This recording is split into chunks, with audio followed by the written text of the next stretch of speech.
आता काय कायदा लिहिलाय बापाने आमच्या।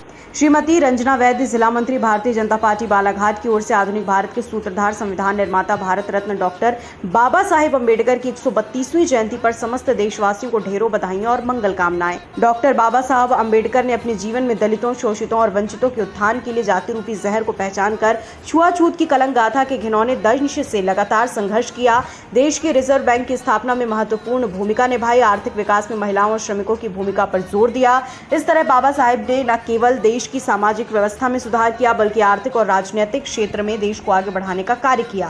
डॉक्टर बाबा साहेब से जुड़ी एक खास बात यह थी, उन्होंने बचपन से ही हर तरह के सामाजिक शोषण, भूख, गरीबी आदि का सामना किया था। इसलिए वो इस सामाजिक अन्याय की पीड़ा को बखूबी समझ सकते थे। अपने जीवन में उन्होंने शिक्षा के माध्यम से काबिलियत हासिल करके सामाजिक ऊंच नीच, भेदभाव, छुआछूत को दूर करके देश में समानता, बंधुत्व, न्याय की व्यवस्था को पुनर्स्थापित करने का उल्लेखनीय कार्य किया। उनके विचारों की गहराई समंदर से गहरी थी, उनके हौसले की उड़ान आसमान से ऊंची थी। नारी उत्थान में बाबा साहेब की अहम भूमिका रही।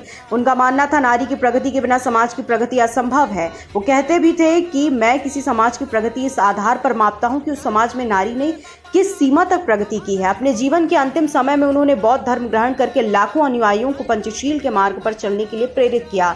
डॉक्टर बाबा साहेब का जीवन दर्शन विपरीत परिस्थितियों में साहसपूर्ण और जीवन जीने का हौसला प्रदान करता है। उनकी विचारधारा हमारे रगों में लहू बनकर अविरल रूप से बहती रहेगी। उनकी यादें हमारे दिलों में धड़कन बनकर धड़कती रहेंगी और उनके महान कार्य हमारे लिए मशाल बनकर जीवन संघर्ष का नया मार्ग प्रशस्त कराती रहेंगी। ऐसी महान विभूति को मेरा कोटि कोटि वंदन। जय भीम।